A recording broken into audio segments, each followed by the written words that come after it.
Hello friends, Namratha art and craft ಚಾನೆಲ್ಗೆ ನಿಮ್ಗೆಲ್ಲರಿಗೂ ಸ್ವಾಗತ.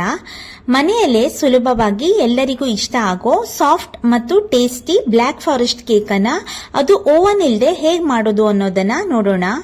ಮೊದಲಿಗೆ ಒಂದು ಬೌಲ್ ತಗೊಂಡು ಅದರಲ್ಲಿ 1 ಕಪ್ ಅಷ್ಟು ವೀಟ್ ಫ್ಲೋರ್ ನ ಯೂಸ್ ಮಾಡ್ತಾ ಇದ್ದೀನಿ. ಇಲ್ಲಿ ಆಶೀರ್ವಾದ್ ವೀಟ್ ಫ್ಲೋರ್ ಯೂಸ್ ಮಾಡ್ತಾ ಇದ್ದೀನಿ. ಅದಾದ್ಮೇಲೆ 1/2 ಕಪ್ ಅಷ್ಟು ಶುಗರ್ ಪೌಡರ್ ನ ಯೂಸ್ ಮಾಡ್ತಾ ಇದ್ದೀನಿ. ಅದಾದ್ಮೇಲೆ ನೀವು ಒಂದು 3 ಟೇಬಲ್ ಸ್ಪೂನ್ ಅಷ್ಟು ಮಿಲ್ಕ್ ಪೌಡರ್ ನ ಹಾಕಬೇಕು. ನೀವು ವೀಟ್ ಫ್ಲೋರ್ ಯೂಸ್ ಮಾಡಿದ್ರೆ ಮಿಲ್ಕ್ ಪೌಡರ್ ನ ಯೂಸ್ ಮಾಡಿ. ಅದಾದ್ಮೇಲೆ ನಾನು 2 ಟೇಬಲ್ ಸ್ಪೂನ್ ಅಷ್ಟು ಕೋಕೋ ಪೌಡರ್ ನ ಯೂಸ್ ಮಾಡ್ತಾ ಇದ್ದೀನಿ. ಅದಾದ್ಮೇಲೆ 1 ಟೀ ಸ್ಪೂನ್ ಅಷ್ಟು ಬೇಕಿಂಗ್ ಪೌಡರ್ ನ ಯೂಸ್ ಮಾಡ್ತಾ ಇದ್ದೀನಿ. ಅದಾದ್ಮೇಲೆ 1/4 ಟೇಬಲ್ ಸ್ಪೂನ್ ಅಷ್ಟು ಬೇಕಿಂಗ್ ಸೋಡಾವನ್ನ ನಾನಿಲ್ಲಿ ಹಾಕ್ತಾ ಇದ್ದೀನಿ. ಅದಾದ್ಮೇಲೆ ನೀವು 1/4 ಕಪ್ ಅಷ್ಟು ಬಟರ್ ನ ನಾನಿಲ್ಲಿ ಯೂಸ್ ಮಾಡ್ತಾ ಇದ್ದೀನಿ. ಅದಾದ್ಮೇಲೆ 1 ಟೀ ಸ್ಪೂನ್ ಅಷ್ಟು ವೆನಿಲಾ ಎಸೆನ್ಸ್ ನ ನೀವು ಯೂಸ್ ಮಾಡಬೇಕು. ಅದಾದ್ಮೇಲೆ 1/2 ಕಪ್ ಅಷ್ಟು ಕರ್ಡನ್ನ ಇಲ್ಲಿ ನಾನು ಹಾಕ್ತಾ ಇದ್ದೀನಿ. ಈ ಎಲ್ಲ ಇಂಗ್ರೀಡಿಯೆಂಟ್ಸ್ ನ ನಾನು ಡಿಸ್ಕ್ರಿಪ್ಷನ್ ಅಲ್ಲಿ ಕೂಡ ಹಾಕಿರ್ತೀನಿ. ನೀವು ಕೇಕ್ ಸಾಫ್ಟ್ ಆಗಿ ಬರಬೇಕು, ಕೇಕ್ ಸ್ಪಾಂಜ್ ಮಾಡಬೇಕಾದ್ರೆ ಈ ಎಲ್ಲ ಇಂಗ್ರೀಡಿಯೆಂಟ್ಸ್ ಮೆಜರ್ಮೆಂಟ್ ತುಂಬಾನೇ ಇಂಪಾರ್ಟೆಂಟ್. ಈ ಮೆಜರ್ಮೆಂಟ್ ಕರೆಕ್ಟ್ ಆಗಿ ಹಾಕಿದ್ರೆ ನೀವು ಕರೆಕ್ಟ್ ಆಗಿ ಸಾಫ್ಟ್ ಸ್ಪಾಂಜಿ ಆದಂತಹ ನಿಮ್ಗೆ ಕೇಕು ರೆಡಿ ಆಗತ್ತೆ. ಈ ಎಲ್ಲ ಇಂಗ್ರೀಡಿಯೆಂಟ್ಸ್ ನ ನೀವು ಸ್ಮೂತ್ ಆಗಿ ಲೈಟ್ ಆಗಿ ಮಿಕ್ಸ್ ಮಾಡಿ. ಇದಾದ್ಮೇಲೆ ನಿಮ್ಗೆ ಬೇಕಾದ್ರೆ ಸ್ವಲ್ಪ ಹಾಲನ್ನ ಕೂಡ ನೀವು ಮಿಕ್ಸ್ ಮಾಡ್ಕೋಬಹುದು. ನೀವು ಅದಕ್ಕೆ ಎಷ್ಟು ಕನ್ಸಿಸ್ಟೆನ್ಸಿನ ನೋಡ್ಕೊಂಡು ಹಾಲನ್ನ ಕೂಡ ನೀವು ಮಿಕ್ಸ್ ಮಾಡ್ಕೊಂಡು ಸ್ಮೂತ್ ಆದ ಬ್ಯಾಟರ್ ನ ರೆಡಿ ಮಾಡ್ಕೊಬೇಕು. ಈ ಬ್ಯಾಟರ್ ನ ರೆಡಿ ಆದ್ಮೇಲೆ ನೀವು ಕೇಕ್ ಟಿನ್ ಇದು ಯಾವ ಶೇಪ್ ಅಲ್ಲಿ ಇರುತ್ತಲ್ಲ ಆ ಶೇಪ್ ಅಲ್ಲಿ ನೀವು ಬೇಕಿಂಗ್ ಪೇಪರ್ ನ ಕಟ್ ಮಾಡ್ಕೋಬೇಕು. ನಾನ್ ತಗೊಂಡಿರೋದು ಸರ್ಕಲ್ ಶೇಪ್ ಅಲ್ಲಿ ಇದೆ, ಹಾಗಾಗ್ಬಿಟ್ಟು ನಾನು ಬೇಕಿಂಗ್ ಪೇಪರ್ ನ ಸರ್ಕಲ್ ಶೇಪ್ ಅಲ್ಲಿ ಕಟ್ ಮಾಡ್ಕೋತಾ ಇದ್ದೀನಿ. ಇದೇ ನಾನು ಯೂಸ್ ಮಾಡ್ತಾ ಇರೋ ಬೇಕಿಂಗ್ ಪೇಪರ್. ಇಲ್ಲಿ ನಾನು ಈ ಬೇಕಿಂಗ್ ಪೇಪರ್ ನ ಯೂಸ್ ಮಾಡ್ತಾ ಇದ್ದೀನಿ. ನಾನು ಸರ್ಕಲ್ ಶೇಪ್ ಅನ್ನ ತಗೊಂಡಿರೋದ್ರಿಂದ ಸರ್ಕಲ್ ಶೇಪ್ ನಲ್ಲಿ ಈ ಬೇಕಿಂಗ್ ಪೇಪರ್ ನ ಕಟ್ ಮಾಡ್ಕೊಂಡು ಕೇಕ್ ಟಿನ್ ನಲ್ಲಿ ಇದನ್ನ ಫಿಕ್ಸ್ ಮಾಡ್ಕೋತೀನಿ. ಕೆಳಗಡೆ ಯಾವುದೇ ರೀತಿ ಬುಡ ಹಿಡಿಬಾರ್ದು, ಯಾವುದೇ ರೀತಿ ಸೀದ್ಬಾರ್ದು ಅಂತ ಹೇಳ್ಬಿಟ್ಟು ಈ ಬೇಕಿಂಗ್ ಪೇಪರ್ ನ ನಾರ್ಮಲ್ ಆಗಿ ಕೇಕ್ ಟಿನ್ ಅಲ್ಲಿ ಹಾಕ್ತಾರೆ ಮತ್ತು ಈಸಿಯಾಗಿ ರಿಮೂವ್ ಆಗ್ಲಿ ಕೇಕು ಅಂತ ಹೇಳಿ ಕೂಡ ನಾವು ಈ ಬೇಕಿಂಗ್ ಪೇಪರ್ ನ ಯೂಸ್ ಮಾಡೋದು ತುಂಬಾನೇ ಇಂಪಾರ್ಟೆಂಟ್. ಅದಾದ್ಮೇಲೆ ನೀವು ರೆಡಿ ಮಾಡಿ ಇಟ್ಕೊಂಡಿರುವಂತಹ ಸ್ಮೂತ್ ಆಗಿರೋ ಈ ಬ್ಯಾಟರ್ ನ ಅದ್ರೊಳಗೆ ಹಾಕಿ ಮತ್ತೆ ಎಲ್ಲ ಕಡೆ ಕರೆಕ್ಟ್ ಆಗಿ ಅದು ಸೆಟ್ಲ್ ಆಗಬೇಕು. ಆ ತರ ಅದನ್ನ ನೀಟಾಗಿ ಅದರೊಳಗೆ ನೀವು ಪೋರ್ ಮಾಡಬೇಕು. ಅದಾದ್ಮೇಲೆ ನೀವು ದೋಸೆ ತವ ಇರತ್ತಲ್ಲ, ನಿಮ್ಮ ಹತ್ರ ಇರೋ ದೋಸೆ ತವನ ಪ್ರೀ ಹೀಟ್ ಮಾಡ್ಕೊಳ್ಳಿ. ಈ ಪ್ರೀ ಹೀಟ್ ಮಾಡಾದ್ಮೇಲೆ ಇದ್ರ ಮೇಲ್ಗಡೆ ಮತ್ತೊಂದು ಚಿಕ್ಕ ಸ್ಟ್ಯಾಂಡ್, ಲೋಟ, ನಿಮ್ಮ ಹತ್ರ ಏನಿರುತ್ತೋ ಪಾತ್ರೆ ಅದನ್ನ ಇಡಿ. ಅದ್ರ ಮೇಲ್ಗಡೆ ನೀವು ಈ ಕೇಕ್ ಪಾತ್ರೆ ನೀವು ರೆಡಿ ಮಾಡಿ ಇಟ್ಕೊಂಡಿರ್ತೀರಲ್ಲ ಅದನ್ನ ಇಟ್ಟು ಅದ್ರ ಮೇಲ್ಗಡೆ ಮತ್ತೊಂದು ಸ್ಟೀಲ್ ಪಾತ್ರೆ ಅಥವಾ ಅಲ್ಯೂಮಿನಿಯಂ ಪಾತ್ರೆಯಿಂದ ಇದನ್ನ ಫುಲ್ಲು ಕವರ್ ಮಾಡಬೇಕು. ಈ ರೀತಿ ನೀವು ಕವರ್ ಮಾಡೋದ್ರಿಂದ ಇದು ಅವನ್ ತರ ವರ್ಕ್ ಆಗತ್ತೆ. ನೀವು ಅವನ್ ಇಲ್ಲದೆ ಕೂಡ ಈ ದೋಸೆ ತವ ಮೇಲೆ ಆರಾಮಾಗಿ ಕೇಕ್ ನ ಬೇಕ್ ಮಾಡಬಹುದು. ನಾನು ಮೀಡಿಯಂ ಫ್ಲೇಮ್ ಅಲ್ಲಿ ಇಟ್ಟಿದ್ರಿಂದ ನನ್ನೊಂದು 15 ನಿಮಿಷದಲ್ಲಿ ಕೇಕ್ ರೆಡಿ ಆಯ್ತು. ನೀವೇನಾದ್ರೂ ಲೋ ಫ್ಲೇಮ್ ಅಲ್ಲಿ ಇಟ್ರೆ 30 to 40 ಮಿನಿಟ್ಸ್ ನಿಮ್ಗೆ ಬೇಕಾಗುತ್ತೆ. ಇವಾಗ ನಾವು ವಿಪ್ ಕ್ರೀಮ್ ನ ತಗೊಂಡು ಅದನ್ನ ಬೀಟ್ ಮಾಡ್ಕೊಳ್ಳೋಣ. ಮೊದಲಿಗೆ ನಾನಿಲ್ಲಿ ಅಮೂಲ್ ಅವ್ರದ್ದು ವಿಪ್ಪಿಂಗ್ ಕ್ರೀಮ್ ನ ಯೂಸ್ ಮಾಡ್ತಾ ಇದ್ದೀನಿ. ಮೊದಲು ಒಂದು ಪಾತ್ರೆ ಇಟ್ಕೊಂಡು ಅದ್ರ ಕೆಳಗಡೆ ಸ್ವಲ್ಪ ಐಸ್ ನ ಹಾಕೊಳ್ಳಿ. ಈ ವಿಪ್ಪಿಂಗ್ ಕ್ರೀಮು ಸ್ವಲ್ಪ ಬೇಗನೆ ಬೀಟ್ ಆಗತ್ತೆ. ಇದು ನಿಮ್ಗೆ ತುಂಬಾ ಬೇಗ ಆಗ್ಬೇಕು ಅಂದ್ರೆ ಐಸ್ ಇಟ್ಕೊಂಡ್ರೆ ಇದೊಂಥರ ಟಿಪ್ಸ್ ತರ ನಿಮ್ಗೆ ಸ್ವಲ್ಪ ವಿಪ್ಪಿಂಗ್ ಕ್ರೀಮು ಬೇಗನೆ ನೀವು ಕ್ರೀಮ್ ನ ರೆಡಿ ಮಾಡ್ಕೊಬಹುದು. ಇವಾಗ ಇದು ಸ್ವಲ್ಪ ಡೈಲ್ಯೂಟ್ ಆಗಿದೆ. ಇವಾಗ ನೀವು ಬೀಟ್ ಮಾಡಿದ ತಕ್ಷಣ ಅದು ವಿಪ್ಪಿಂಗ್ ಕ್ರೀಮು ರೆಡಿ ಆಗತ್ತೆ.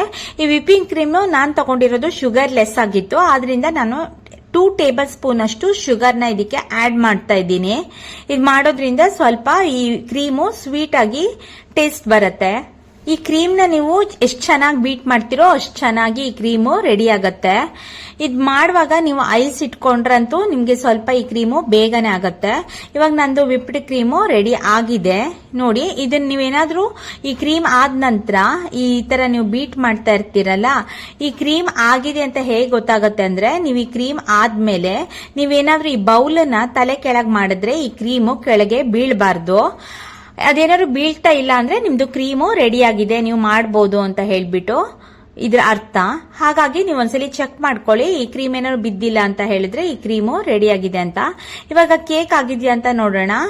ಇವಾಗ ನೋಡಿ ನಂದು ಒಂದು 15 ಮಿನಿಟ್ಸ್ ಆಯ್ತು. ನಾನು ಸ್ವಲ್ಪ ಹೈ ಫ್ಲೇಮ್ ಅಲ್ಲೇ ಇಟ್ಟಿದ್ದೆ, ಮೀಡಿಯಂ ಟು ಹೈ ಫ್ಲೇಮ್ ಅಲ್ಲಿ. ಅದಕ್ಕೆ ನನ್ನ 15 ಮಿನಿಟ್ಸ್ ಅಲ್ಲಿ ಈ ತರ ಕೇಕ್ ರೆಡಿ ಆಗಿದೆ. ಇವಾಗ ಬೆಂದಿದೆಯಾ ಇಲ್ಲ ಅಂತ ನೀವು ಒಂದು ಫೋರ್ಕ್ ನ ಚುಚ್ಚಿದಾಗ ಅದಕ್ಕೆ ಏನಾದ್ರೂ ಅಂಟಿಲ್ಲ ಅಂದ್ರೆ ಈ ಕೇಕ್ ಬೆಂದಿದೆ ಅಂತ. ಇವಾಗ ನಾನು ಅದಕ್ಕೂ ಮೊದಲು ಈ ಡಾರ್ಕ್ ಚಾಕ್ಲೇಟ್ ಅನ್ನ ತಗೋತಾ ಇದ್ದೀನಿ. ಇದನ್ನ ಚೆನ್ನಾಗಿ ನಿಮ್ಮ ಹತ್ರ ಯಾವ್ದು ಮಟೀರಿಯಲ್ ಇರುತ್ತೋ ಅದರಿಂದ ನೀವು ತುರ್ಕೋಬಹುದು, ಅಥವಾ ಈ ಚಾಕ್ಲೇಟ್ ಶೇವಿಂಗ್ ನ ನೀವು ರೆಡಿ ಮಾಡ್ಕೊಬಹುದು. ಇದನ್ನ ಸಣ್ಣ ಸಣ್ಣದಾಗಿ ಪೀಸ್ ಕೂಡ ನೀವು ಮಾಡ್ಕೋಬಹುದು. ಇಲ್ಲ ಅಂದ್ರೆ ನಿಮ್ಮ ಹತ್ರ ಈ ತರಕಾರಿ ತುರಿಯೋ ಅಂತದ್ದು ಏನಾದ್ರೂ ಇತ್ತು ಅಂತ ಹೇಳಿದ್ರೆ ಅದ್ರ ಮೂಲಕ ನೀವು ತುರ್ಕೊಳ್ಳಬಹುದು. ಈ ತರ ನೀವು ಚಾಕ್ಲೇಟ್ ಶೇವಿಂಗ್ ನ ರೆಡಿ ಮಾಡ್ಕೋಬೇಕಾಗತ್ತೆ. ನಿಮ್ಗೆ ಯಾವ ಕ್ವಾಂಟಿಟಿಲಿ ಎಷ್ಟು ಕ್ವಾಂಟಿಟಿ ಬೇಕೋ ಅಷ್ಟು ಚಾಕ್ಲೇಟ್ ನ ನೀವು ಯೂಸ್ ಮಾಡಬಹುದು.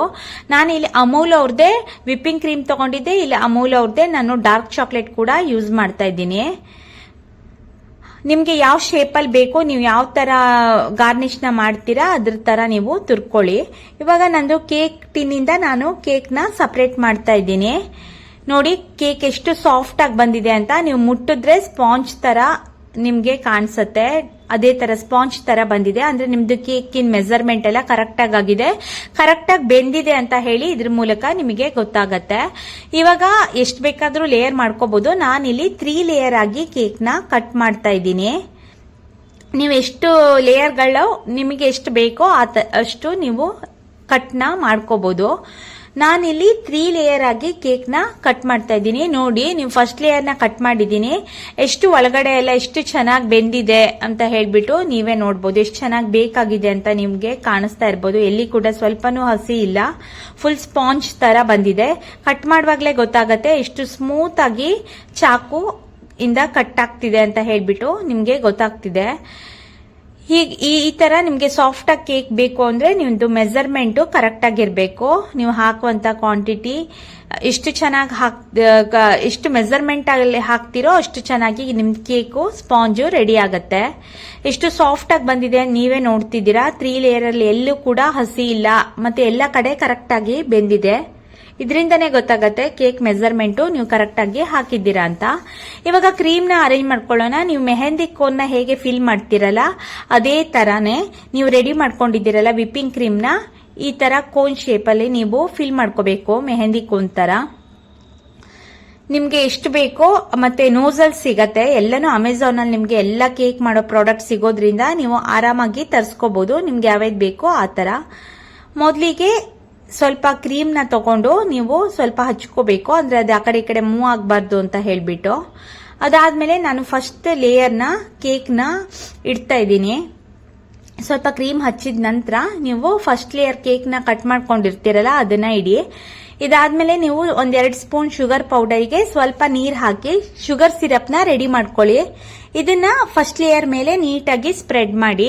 ನೀವು ಬೇಕಾದ್ರೆ ಚೆರಿನ ತಗೊಂಡು ಶುಗರ್ ಸಿರಪ್ ಜೊತೆಗೆ ಸ್ವಲ್ಪ ಫ್ರೈ ಮಾಡ್ಕೊಂಡು ಕೂಡ ಹಾಕ್ಬೋದು. ಚೆರಿ ಶುಗರ್ ಸಿರಪ್ ನ ಕೂಡ ರೆಡಿ ಮಾಡ್ಕೋಬಹುದು. ನಾನು ಸಪರೇಟ್ ಮಾಡ್ಕೊಂಡಿದ್ದೀನಿ. ನೀವು ಆಲ್ರೆಡಿ ಚಾಕ್ಲೇಟ್ ಶೇವಿಂಗ್ ನ ರೆಡಿ ಮಾಡ್ಕೊಂಡಿದ್ದೀರಲ್ಲ ಅದನ್ನ ಹಾಕೊಳ್ಳಿ. ನೀವು ತುರ್ಕೊಂಡಿರ್ತೀರಲ್ಲ ಚಾಕ್ಲೇಟ್ ನ ಅದನ್ನ ಸ್ವಲ್ಪ ಹಾಕೊಳ್ಳಿ. ಅದಾದ್ಮೇಲೆ ನೀವು ಸ್ವಲ್ಪ ಚೆರಿಯನ್ನ ಹಾಕಬೇಕು. ನೀವು ಎಷ್ಟು ಚಾಕ್ಲೇಟ್ ಮತ್ತೆ ಎಷ್ಟು ಚೆರಿ ಹಾಕ್ತೀರಾ ಕೇಕ್ ಅಷ್ಟೇ ಟೇಸ್ಟ್ ಆಗತ್ತೆ. ನೀವು ಸ್ವಲ್ಪ ಜಾಸ್ತಿ ಕ್ವಾಂಟಿಟಿ ಬೇಕು, ನಿಮ್ಗೆ ತುಂಬಾ ಇಷ್ಟ ಅಂದ್ರೆ ಜಾಸ್ತಿನೇ ಹಾಕೋಬಹುದು. ನಾನು ಸ್ವಲ್ಪ ಜಾಸ್ತಿನೇ ಹಾಕ್ತಿದ್ದೀನಿ. ನಮ್ಮನೇಲಿ ಮಕ್ಳಿರೋದ್ರಿಂದ ತುಂಬಾನೇ ಇಷ್ಟ ಪಡ್ತಾರೆ. ನೀವು ಇದಾದ್ಮೇಲೆ ನೀವು ಬೇಕಾದ್ರೆ ಶುಗರ್ ಸಿರಪ್ ನಿಮ್ಗೆ ತುಂಬಾ ಸ್ವೀಟ್ ಇಷ್ಟ ಅಂತ ಹೇಳಿದ್ರೆ ನೀವು ಅದನ್ನ ಕೂಡ ಹಾಕ್ಬೋದು. ಅದಾದ್ಮೇಲೆ ನೀವು ಮತ್ತೆ ಇನ್ನೊಂದು ಲೇಯರು ಕ್ರೀಮ್ ನ ಹಾಕ್ಬೇಕಾಗತ್ತೆ. ಇಲ್ಲಿ ನಾನು ಯೂಸ್ ಮಾಡ್ತಿರೋದು ಅಮೂಲ್ ವಿಪ್ಪಿಂಗ್ ಕ್ರೀಮ್. ನಾನು ಆಲ್ರೆಡಿ ಬೀಟ್ ಮಾಡಿ ಇಟ್ಕೊಂಡಿದ್ದೀನಲ್ಲ ಆ ಕ್ರೀಮ್ ನ ಹಾಕ್ತಾ ಇದ್ದೀನಿ. ಈ ಕ್ರೀಮ್ ನ ಕರೆಕ್ಟ್ ಆಗಿ ಎಲ್ಲಾ ಕಡೆನೂ ನೀವು ಸ್ಪ್ರೆಡ್ ಮಾಡಬೇಕು, ಆ ಲೇಯರ್ ಮೇಲೆ ಫುಲ್ ಕವರ್ ಆಗೋ ತರ. ಇದಾದ್ಮೇಲೆ ನಾನು ಮತ್ತೆ ಅದನ್ನ ನೀಟಾಗಿ ಎಲ್ಲ ಕಡೆ ನೈಫ್ ಇಂದ ಸ್ಪ್ರೆಡ್ ಮಾಡ್ತಾ ಇದ್ದೀನಿ. ನಿಮ್ಮ ಹತ್ರ ಯಾವ ಟೂಲ್ ಇರುತ್ತಲ್ಲ ಕೇಕ್ ಮಾಡೋಂತ ಟೂಲ್ಗಳು ಕೂಡ ನಿಮ್ಗೆ ಆರಾಮಾಗಿ ಅಮೆಝಾನ್ ಅಲ್ಲಿ ಸಿಗೋದ್ರಿಂದ ನಿಮ್ಗೆ ಏನು ಪ್ರಾಬ್ಲಮ್ ಆಗೋದಿಲ್ಲ. ನಿಮ್ಗೆ ಯಾವ್ಯಾವ ತರ ಟೂಲ್ ಬೇಕು ಏನೇನ್ ಬೇಕು ಕೇಕ್ ಸಟ್ಟನೆ ತರ್ಸ್ಕೊಬಿಡಿ, ನಿಮ್ಗೆ ಎಲ್ಲಾ ರೀತಿಲೂ ಯೂಸ್ ಆಗತ್ತೆ. ನೀವು ಒಂದ್ಸಲಿ ತರ್ಸ್ಕೊಂಡ್ರೆ ಸಾಕು, ಎಷ್ಟು ಬೇಕಾದ್ರೂ ಕೇಕ್ ನ ನೀವು ಪ್ರಿಪೇರ್ ನ ಮಾಡಬಹುದು.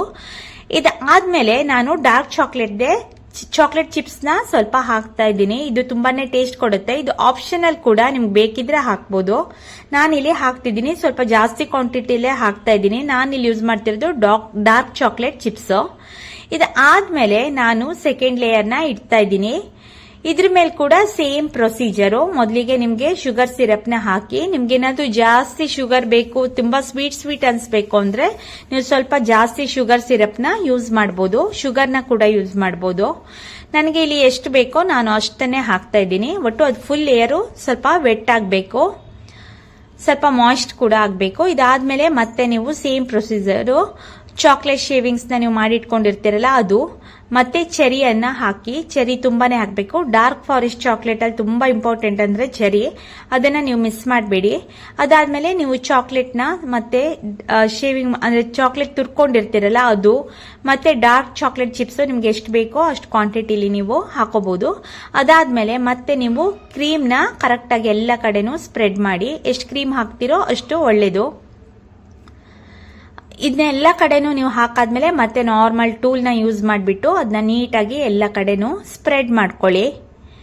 ಈ ತರ ಎಷ್ಟು ಚೆನ್ನಾಗಿ ಸ್ಪ್ರೆಡ್ ಮಾಡ್ತಿರೋ ಕೇಕು ಅಷ್ಟು ಚೆನ್ನಾಗಿ ಬರುತ್ತೆ. ಒಂದ್ ಕಡೆ ಜಾಸ್ತಿ ಒಂದ್ ಕಡೆ ಕಡಿಮೆ ಆ ತರ ಮಾಡಬೇಡಿ. ಈಕ್ವಲ್ ಆಗಿ ಎಲ್ಲ ಕಡೆನೂ ಸೇಮ್ ಅಮೌಂಟ್ ಅಲ್ಲಿ ನೀವು ಸ್ಪ್ರೆಡ್ ಮಾಡಿ. ಅದಾದ್ಮೇಲೆ ಮತ್ತೆ ನಾನು ಸ್ವಲ್ಪ ಡಾರ್ಕ್ ಚಾಕ್ಲೇಟ್ ಅನ್ನ ಸ್ಪ್ರೆಡ್ ಮಾಡ್ತಾ ಇದ್ದೀನಿ. ಇದಾದ್ಮೇಲೆ ಲಾಸ್ಟ್ ಲೇಯರು, ನೀವು ಈ ಲಾಸ್ಟ್ ಲೇಯರ್ನ ಅದ್ರ ಮೇಲೆ ಕರೆಕ್ಟ್ ಆಗಿ ಇಡಿ. ಅದು ಸ್ವಲ್ಪ ಮೇಲೆ ಕೆಳಗೆ ಇತ್ತು ಅಂದ್ರೆ ನೀಟಾಗಿ ನೀವು ಕಟ್ ಮಾಡ್ಕೊಳ್ಳಿ ಕೇಕ್ ಶೇಪಿಗೆ.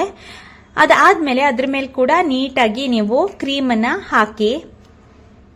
ನೀವು ಈ ಕ್ರೀಮ್ ನ ಹಾಕಾದ್ಮೇಲೆ ನೀವು ಡೈರೆಕ್ಟ್ ಆಗಿ ಸ್ಪೂನ್ ನ ಕೂಡ ಯೂಸ್ ಮಾಡಿ ಹಾಕ್ಬೋದು, ಇಲ್ಲಾಂದ್ರೆ ನೀವು ಆಲ್ರೆಡಿ ಮಾಡ್ಕೊಂಡಿರ್ತೀರಲ್ಲ ಪೈಪಿಂಗ್, ಅದ್ರ ಮೂಲಕ ಕೂಡ ಹಾಕ್ಬೋದು. ಮತ್ತೆ ನೀವು ಸೇಮ್ ಕೇಕ್ ಟೂಲ್ ನ ಯೂಸ್ ಮಾಡ್ಕೊಂಡು ನೀಟಾಗಿ ಎಲ್ಲ ಕಡೆನೂ ಸ್ಪ್ರೆಡ್ ಮಾಡಬೇಕು. ತುಂಬಾ ಪೇಷನ್ಸ್ ಬೇಕು, ನೀಟಾಗಿ ಗಡಿಬಿಡಿ ಎಲ್ಲ ಮಾಡ್ಕೊಂಬೇಡಿ. ಮತ್ತೆ ಇನ್ನೊಂದು ಪಾಯಿಂಟ್, ಕೇಕ್ ಫುಲ್ ಕಂಪ್ಲೀಟ್ ಆಗಿ ಕೋಲ್ಡ್ ಆದ್ಮೇಲೆ ಬಿಸಿ ಇರುವಾಗ ಈ ಕ್ರೀಮ್ ನ ಹಾಕಬೇಡಿ, ಫುಲ್ ಮೆಲ್ಟ್ ಆಗಿಬಿಡತ್ತೆ. ನಿಮ್ಗೆ ಕ್ರೀಮ್ ಯಾವುದೇ ರೀತಿ ಇದ್ರ ಮೇಲೆ ಕುತ್ಕೊಳ್ಳೋದಿಲ್ಲ. ಅದಕ್ಕೋಸ್ಕರ ಕಂಪ್ಲೀಟ್ ಆಗಿ ಕೇಕ್ ತಣ್ಣಗಾದ್ಮೇಲೆ ನೀವು ಮುಟ್ಟಿದಾಗ ಫುಲ್ ಸ್ಪಾಂಜ್ ತರ ನೀವು ಮುಟ್ಲಿಕ್ಕೆ ಆಗ್ಬೇಕು. ಅಷ್ಟು ತಂಪಾದ್ಮೇಲೆ ನೀವು ಇದ್ರ ಮೇಲೆ ಕ್ರೀಮ್ ನ ನೀಟಾಗಿ ಸ್ಪ್ರೆಡ್ ಮಾಡಿ. ಮತ್ತೆ ನಿಮ್ಗೆ ಎಲ್ಲಾ ತರ ಕೇಕ್ ಟೂಲ್ ಸಿಗೋದ್ರಿಂದ ಅದ್ರೊಳಗೆ ನಿಮ್ಗೆ ಯಾವ್ದು ಬೇಕೋ ಅದನ್ನ ನೀಟಾಗಿ ಎಲ್ಲ ಕಡೆನೂ ಹಚ್ಚಿ, ಎಲ್ಲೂ ಕೂಡ ಬಿಡಬೇಡಿ. ಆ ಸ್ಪಾಂಜ್ ಎಲ್ಲೂ ಕಾಣಬಾರ್ದು. ಆ ತರ ನೀವು ಕ್ರೀಮ್ ನ ಎಲ್ಲ ಕಡೆನೂ ಸ್ಪ್ರೆಡ್ ಮಾಡಬೇಕು. ಎಷ್ಟು ಕ್ರೀಮ್ ಹಾಕ್ತಿರೋ ಅಷ್ಟು ಚೆನ್ನಾಗಿ ಅದು ನಿಮ್ಗೆ ಫಿನಿಶಿಂಗ್ ಬರತ್ತೆ. ಕೇಕ್ ನ ಮಾತ್ರ ನೀಟಾಗಿ ಎಲ್ಲ ಕಡೆನೂ ಸ್ಪ್ರೆಡ್ ಮಾಡಿ. ನೀಟಾಗಿ ಕೇಕ್ ಎಲ್ಲೆಲ್ಲಿ ಶೇಪ್ ಎಲ್ಲ ಒಂದ್ ಸ್ವಲ್ಪ ಆ ಕಡೆ ಈ ಕಡೆ ಆಗಿತ್ತು ಅಂದ್ರೆ ನೀವು ಕ್ರೀಮ್ ಮೂಲಕ ಅದನ್ನ ಫಿನಿಶಿಂಗ್ ನ ಮಾಡ್ಕೊಬಹುದು. ಈ ತರ ನಿಮ್ಗೆ ಎಲ್ಲೂ ಕಾಣಬಾರ್ದು. ಆ ತರ ಫಿನಿಶಿಂಗ್ ನೀಟಾಗಿ ಮಾಡ್ಕೊಂಡು ನೀವು ಆದಷ್ಟು ಕೇಕ್ ರೊಟೇಟಿಂಗ್ ಟೇಬಲ್ ಬರುತ್ತಲ್ಲ ಅದ್ರ ಮೇಲೆ ಇಟ್ಕೊಂಡೇ ಮಾಡಿ. ನೀವು ಎಲ್ಲ ಕಡೆ ರೊಟೇಟ್ ಮಾಡಕ್ಕೆ ಎಲ್ಲದಕ್ಕೂ ಈಸಿ ಆಗತ್ತೆ. ಕ್ರೀಮ್ ಹಚ್ಚಲಿಕ್ಕೆ ಪ್ರತಿಯೊಂದಕ್ಕೂ ಕೂಡ ಈಸಿ ಆಗತ್ತೆ. ನಾರ್ಮಲ್ ಪ್ಲೇಟಲ್ಲೆಲ್ಲ ಹಾಕಿದ್ರೆ ಮೇಲೆ ಕೆಳಗೆ ಆ ಕಡೆ ಈ ಕಡೆ ಆಗೋ ಚಾನ್ಸಸ್ ಇರತ್ತೆ. ಈ ರೀತಿಯಾಗಿ ನೀವು ಎಲ್ಲ ಕಡೆನೂ ಕ್ರೀಮ್ ನ ಸ್ಪ್ರೆಡ್ ಮಾಡ್ಕೊಬೇಕು. ನನಗೆ ಯಾವುದೇ ರೀತಿ ಈ ಇದ್ರಲ್ಲಿ ಟ್ರೈನಿಂಗ್ ಇಲ್ಲ, ನನಗೆ ಬೇಸಿಕ್ ಕೇಕ್ ಮಾಡೋದು ಗೊತ್ತಿತ್ತು, ಅದನ್ನೇ ನಾನು ಯೂಸ್ ಮಾಡ್ಕೊಂಡು ಇದು ನನ್ನ ಲೈಫಲ್ಲಿ ನಾನು ಫಸ್ಟ್ ಟೈಮ್ ಮಾಡ್ತಿರೋದು ಬ್ಲ್ಯಾಕ್ ಫಾರೆಸ್ಟ್ ಕೇಕು. ಹೇಗೆ ಬರುತ್ತೆ ನೀವೇ ಹೇಳಿ. ಅದಾದ್ಮೇಲೆ ನಿಮ್ಗೆ ಏನಾದರೂ ಅದ್ರ ಮೇಲೆ ಡಿಸೈನ್ಗಳು ಬೇಕು ಅಂದ್ರೆ ನೀವು ಆ ಟೂಲ್ ನ ಯೂಸ್ ಮಾಡಿ. ನಾನು ಚಿಕ್ಕ ಡಿಸೈನ್ ನ ಮಾಡ್ತಾ ಇದ್ದೀನಿ. ಈ ತರ ನೀವು ಡಿಸೈನ್ ನ ಮಾಡ್ಕೊಬಹುದು. ಈ ತರ ನೀಟಾಗಿ ನಿಮ್ಗೆ ಏನ್ ಡಿಸೈನ್ ಬೇಕೋ ಆ ಟೂಲ್ ನ ಯೂಸ್ ಮಾಡ್ಕೊಂಡು ನೀವು ಯಾವ ತರ ಬೇಕೋ ಆ ತರ ನೀವು ಡಿಸೈನ್ ನ ಕೂಡ ಮಾಡ್ಕೊಬಹುದು. ಬಟ್ ಕ್ರೀಮ್ ನ ನೀವು ಮೇಲ್ಗಡೆ ಅಂತೂ ನೀಟಾಗಿ ಎಲ್ಲ ಕಡೆನೂ ಸ್ಪ್ರೆಡ್ ಮಾಡಿ. ಅದಾದ್ಮೇಲೆ ನೀವು ಆಲ್ರೆಡಿ ಮಾಡ್ಕೊಂಡಿರ್ತೀರಲ್ಲ ಕೇಕ್ ಶೇವಿಂಗ್ ಅಥವಾ ಕೇಕ್ ನ ಇದು ಚಾಕ್ಲೇಟ್ ನ ತುರ್ಕೊಂಡಿರ್ತೀರಲ್ಲ ಅದನ್ನ ನೀಟಾಗಿ ಎಲ್ಲ ಕಡೆನೂ ಹಚ್ಚಿ. ಇದು ಫಾರೆಸ್ಟ್ ತರ ಕಾಣ್ಬೇಕು, ಆ ತರ ಬ್ಲ್ಯಾಕ್ ಫಾರೆಸ್ಟ್. ಆ ತರ ನೀವು ನೀಟಾಗಿ ಎಲ್ಲ ಕಡೆನೂ ಅದನ್ನ ನೀಟಾಗಿ ಎಲ್ಲೂ ಒಂಚೂರು ಬಿಡಬಾರ್ದು. ಆ ತರ ಈ ಚಾಕ್ಲೇಟ್ ನ ನೀವು ಆಲ್ರೆಡಿ ತುರ್ಕೊಂಡಿರ್ತೀರಲ್ಲ, ಈ ಡಾರ್ಕ್ ಚಾಕ್ಲೇಟ್ ಅಮೂಲ್ ನಾನು ಇಲ್ಲಿ ತಗೊಂಡಿರೋದು, ಅದನ್ನ ನೀಟಾಗಿ ಎಲ್ಲ ಕಡೆನೂ ಹಚ್ಚಬೇಕು. ಎಲ್ಲೂ ಕೂಡ ಗ್ಯಾಪ್ ಬಿಡಬಾರ್ದು. ನಿಮ್ಗೆ ಸೇಮ್ ಅಂಗಡಿಲಿ ಹೇಗೆ ಕಾಣುತ್ತಲ್ಲ ಅದೇ ತರ ಲುಕ್ ಬರುತ್ತೆ. ನಾನ್ ನೋಡಿ ಇಲ್ಲಿ ಈ ತರ ಮೊದಲೇ ನೀವು ಆದಷ್ಟು ಚಿಕ್ಕದಾಗಿ ತುರ್ಕೊಂಡ್ರೆ ಇನ್ನೂ ತುಂಬಾ ಚೆನ್ನಾಗಿ ಅದರಲ್ಲಿ ಕುತ್ಕೊಳ್ಳುತ್ತೆ. ಹಾಗಾಗಿ ನೀವು ತುರ್ಕೋಬೇಕಾದ್ರೆ ಸ್ವಲ್ಪ ನೀಟಾಗಿ ಯಾವ್ದು ನಿಮ್ಗೆ ಡಿಸೈನ್ ಮಾಡ್ಬೇಕಂತ ನೀವು ತಲೆಯಲ್ಲಿ ಇರುತ್ತಲ್ಲ ಅದೇ ತರನೇ ನೀವು ಅದೇ ಶೇಪ್ ಅಲ್ಲಿ ನೀವು ಸ್ವಲ್ಪ ತುರ್ಕೊಂಡ್ರೆ ತುಂಬಾ ಒಳ್ಳೇದು. ಕೆಲವೊಬ್ರು ಪೀಸ್ ಕೂಡ ಮಾಡ್ಕೋತಾರೆ. ಅದಾದ್ಮೇಲೆ ನಾನು ಇಲ್ಲಿ ಸ್ವಲ್ಪ ಏನಾದ್ರು ಡಿಸೈನ್ ಮಾಡ್ಬೇಕು ಅಂತ ಈ ಪೈಪಿಂಗ್ ನ ಯೂಸ್ ಮಾಡ್ಬಿಟ್ಟು ಈ ತರ ನಾರ್ಮಲ್ ಅಂಗಡಿಗಳಲ್ಲೆಲ್ಲ ಸಿಗುತ್ತಲ್ಲ ಅದೇ ತರ ಡಿಸೈನ್ ನ ಇಲ್ಲಿ ಮಾಡ್ಕೋತಾ ಇದ್ದೀನಿ. ನಿಮ್ಗೆ ಯಾವ ತರ ಡಿಸೈನ್ ಬೇಕಾದ್ರೂ ನೀವು ಮಾಡ್ಬೋದು. ನನ್ಗೆ ಯಾಕೋ ಈ ಡಿಸೈನ್ ಮಾಡೋಣ ಅಂತ ಅನಿಸ್ತು. ನಾನು ಮೊದಲೇ ವಿಪ್ಡ್ ಕ್ರೀಮ್ ನ ನೀವು ಪೈಪಿಂಗ್ ನ ಯೂಸ್ ಮಾಡಿದ್ರೆ ಬೇಕಾದ ಡಿಸೈನ್ ನ ನೀವು ಮಾಡ್ಕೋಬಹುದು. ಅದರಲ್ಲಿ ಬೇರೆ ಬೇರೆ ನೋಸಲ್ಸ್ ಗಳು ಸಿಗತ್ತೆ. ನಿಮ್ಗೆ ಯಾವ ಶೇಪ್ ಬೇಕು, ಯಾವ ಡಿಸೈನ್ ಬೇಕೋ ಆ ತರ ಮಾಡಬಹುದು. ನಾನು ಫಸ್ಟ್ ಸಿಂಪಲ್ ಆಗಿ ಈ ತರ ಸರ್ಕಲ್ ಸರ್ಕಲ್ ತರ ರೌಂಡ್ ರೌಂಡ್ ಆಗಿ ಈ ತರ ಡಿಸೈನ್ ನ ಮಾಡ್ಕೊಂಡೆ. ಇದಾದ್ಮೇಲೆ ಇದ್ರ ಮೇಲೆ ನೀವು ಚರಿನ ಎಷ್ಟು ಬೇಕೋ ಅಷ್ಟನ್ನ ನೀಟಾಗಿ ಇದ್ರ ಮೇಲೆ ಇಡ್ತಾ ಹೋಗಿ. ಈ ಡಿಸೈನ್ ನಾರ್ಮಲ್ ಆಗಿ ಎಲ್ಲ ಬ್ಲಾಕ್ ಫಾರೆಸ್ಟ್ ಕೇಕು ಇದೇ ಡಿಸೈನ್ ಅಲ್ಲಿ ಸಿಗತ್ತೆ. ಇವಾಗ ನೋಡಿ ನೀವು ಸೇಮ್ ಅಂಗಡಿಲಿ ಸಿಗೋ ತರಾನೇ ಆಗಿದೆ. ಮಧ್ಯದಲ್ಲಿ ಎಲ್ಲೆಲ್ಲಿ ಗ್ಯಾಪ್ ಇದೆಯಲ್ಲ, ಈ ಚಾಕ್ಲೇಟ್ ಶೇವಿಂಗ್ಸ್ ಮಾಡಿರೋದು ನನ್ನ ಹತ್ರ ತುಂಬಾನೇ ಇತ್ತು. ನೀವು ತುರ್ಕೊಂಡಿರೋ ಚಾಕ್ಲೇಟ್ ನ ನೀಟಾಗಿ ಎಲ್ಲ ಕಡೆ ಸ್ಪ್ರೆಡ್ ಮಾಡಿ. ಇವಾಗ ನೋಡಿ ಸೇಮು ನೀವು ಅಂಗಡಿಲಿ ಆರ್ಡರ್ ಮಾಡಿದಾಗ ಹೇಗ್ ಬರುತ್ತಲ್ಲ ಅದೇ ತರ ಇರತ್ತೆ. ನೀವು ಇದನ್ನ ಹಾರ್ಟ್ ಶೇಪ್ ಅಲ್ಲಿ ಯಾವ ಶೇಪ್ ಅಲ್ಲಿ ಬೇಕಾದ್ರೂ ಮಾಡಬಹುದು. ಇದು ನಾರ್ಮಲ್ ಆಗಿ black forest cake basic design ಇದು ಇದೇ ತರ ಇರತ್ತೆ. ಅದಕ್ಕೆ ನಾನು ಇದೇ ಡಿಸೈನ್ ನ ಟ್ರೈ ಮಾಡಿದ್ದು. ಫಸ್ಟ್ ಟೈಮ್ ನನ್ನ ಲೈಫ್ ಅಲ್ಲಿ ನಾನು ಬ್ಲಾಕ್ ಫಾರೆಸ್ಟ್ ಕೇಕ್ ಟ್ರೈ ಮಾಡಿದ್ದು. ಬಟ್ ಇದು ಸೂಪರ್ ಆಗಿ ಬರುತ್ತೆ ಅಂತ ನಾನು ಗೆಸ್ ಮಾಡಿರ್ಲಿಲ್ಲ. ಬಟ್ ತುಂಬಾನೇ ಖುಷಿ ಆಗ್ತಿದೆ ನೋಡಿದಾಗ. ನಿಜವಾಗ್ಲೂ ಅಂಗಡಿಯಿಂದಾನೇ ತಗೊಬಂದಿರೋ ತರ ಇದೆ. ಇದು ನಾನು ನಮ್ಮನೆ ಬರ್ತ್ಡೇ ಪಾರ್ಟಿಗೆ ಮಾಡಿದ್ದ ಕೇಕ್ ಆಗಿತ್ತು. ನೀವು ಕೂಡ ಮನೇಲಿ ಟ್ರೈ ಮಾಡಿ. ಈ ವಿಡಿಯೋ ನಿಮ್ಗೆ ಇಷ್ಟ ಆದ್ರೆ ಪ್ಲೀಸ್ ಲೈಕ್ ಮಾಡಿ, ಶೇರ್ ಮಾಡಿ, ಸಬ್ಸ್ಕ್ರೈಬ್ ಮಾಡಿ.